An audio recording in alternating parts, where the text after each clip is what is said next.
Olá pessoal, começa agora mais uma videoaula do nosso canal Aprenda a Língua Portuguesa.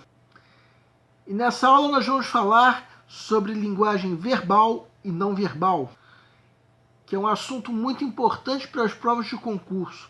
E por que não dizer, também para as provas de vestibular. No Enem, por exemplo, o candidato precisa saber identificar as diferentes linguagens, bem como os recursos de comunicação. Na prova do vestibular, é costume aparecer uma questão ligada a isso. Bem, primeiramente vamos dizer que nós chamamos de linguagem verbal a linguagem que usa a palavra escrita ou falada para estabelecer uma comunicação. A maioria dos textos jornalísticos usa essa linguagem. Já a linguagem não verbal estabelece a comunicação por meio de sons, gestos, imagens, etc. É o que acontece em pinturas, músicas instrumentais, entre outras. Já a linguagem mista usa tanto recursos verbais quanto não verbais. É utilizada, por exemplo, em quadrinhos, cartazes, publicidade, etc. Chamamos de sistema de comunicação a organização de uma linguagem mista, que transmite a mensagem com maior ênfase. São sistemas de comunicação, charges de jornal, tirinhas de quadrinhos, principalmente as veiculadas no jornal, que transmitem mensagens da esfera política usando humor e que costumam aparecer em vestibulares, em especial no Enem. Segue um quadro com uma charge do humorista Chico Caruso, uma tirinha de quadrinhos da série Bichinhos de Jardim, da desenhista Clara Gomes, e uma charge da coluna Gente Fina, do chargista Bruno Drummond.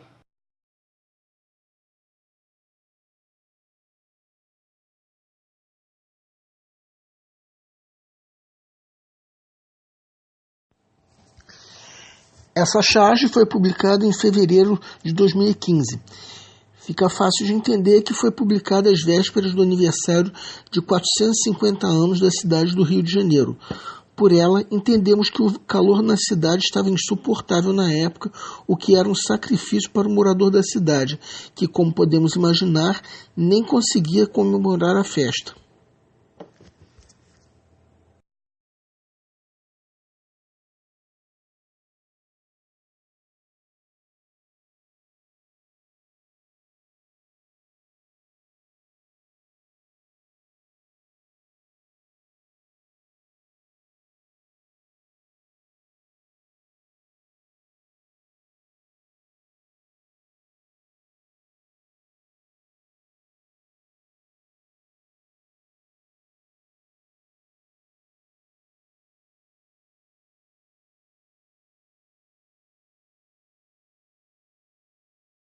Agora nós vamos saber como a linguagem mista costuma aparecer nas provas de vestibular.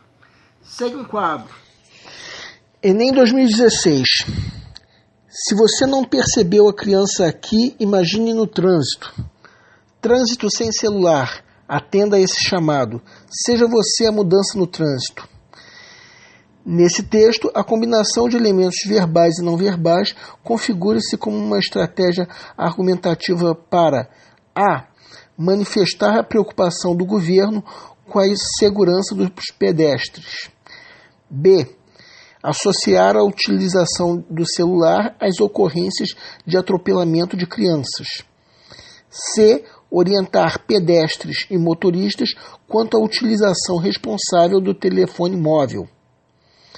D. Influenciar o comportamento de motoristas em relação ao uso de celular no trânsito. E. Alertar a população para os riscos da falta de atenção no trânsito das grandes cidades. Peço para que deem uma pausa antes de ser dado o gabarito. O gabarito é letra D. As outras alternativas, com exceção da letra B, cometem todos os erros da extrapolação, ou seja, quando se acrescenta ao texto ideias que não estão nele. A letra B comete o erro oposto, a redução. Vamos analisar cada uma das outras alternativas, mas vamos deixar por último a letra C, que eu diria é quase correta, mas não chega a tanto. A letra A é facilmente eliminável, uma vez que o texto não faz referência ao governo. Logo, não tem por objetivo manifestar nada vindo do governo. A letra B comete o erro da redução, o oposto da extrapolação, ou seja, limitar o texto a um único aspecto, quando na verdade o texto é mais do que isso. O texto em questão não pretende associar a utilização de celular às ocorrências de atropelamentos de crianças, e sim, mais do que isso, influenciar o comportamento do motorista no sentido de não usar o celular enquanto dirige. A letra E está incorreta porque fala em alertar a população, quando na verdade o texto é direcionado aos motoristas, não à população. E a letra C está quase correta.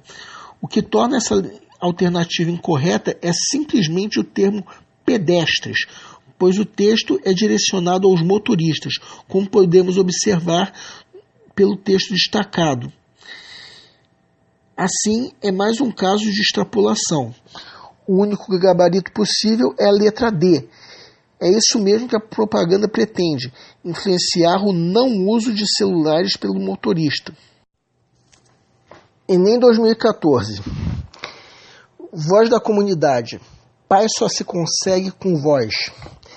Essa propaganda defende a transformação social e a diminuição da violência por meio da palavra. Isso se evidencia pela A. Predominância de tons claros na composição da peça publicitária. B. Associação entre uma arma de fogo e um megafone. C. Grafia com inicial maiúscula da palavra voz no slogan. D. Imagem de uma mão segurando um megafone. E. Representação gráfica da propagação do som. Mais uma vez, peço para que deem uma pausa antes de ser dado o gabarito. O gabarito é letra B. Nitidamente não há outra alternativa possível.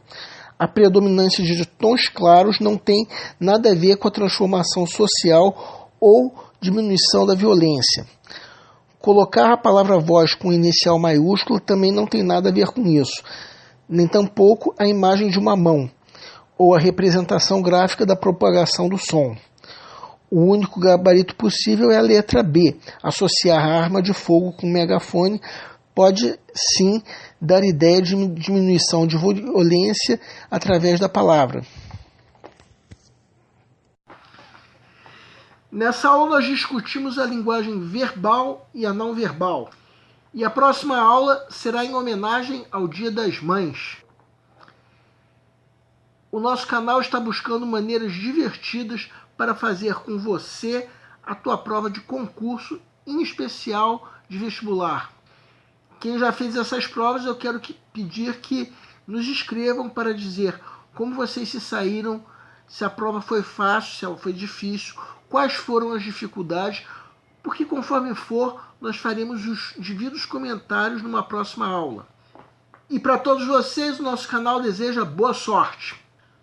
Qualquer dúvida que vocês tenham, podem nos escrever. Aliás, vocês podem nos escrever não é nem só para tirar dúvida. Vocês podem nos escrever para fazerem qualquer comentário sobre as nossas videoaulas, qualquer elogio, crítica ou pasmem. Vocês podem até fazer reclamação sobre a nossa videoaula. Isso porque a missão do canal Aprenda a Língua Portuguesa é melhorar cada vez mais. E para isso nós contamos com a tua ajuda. E eu quero ainda agradecer a todos vocês que estão assistindo nossas videoaulas e principalmente a vocês que estão compartilhando nossas videoaulas com outras pessoas. Muito obrigado porque vocês estão ajudando o nosso canal a ser feito. E para terminar, eu quero convidar cada um de vocês que ainda não se inscreveram no nosso canal que façam isso. Muito obrigado e aguardem nossa próxima aula.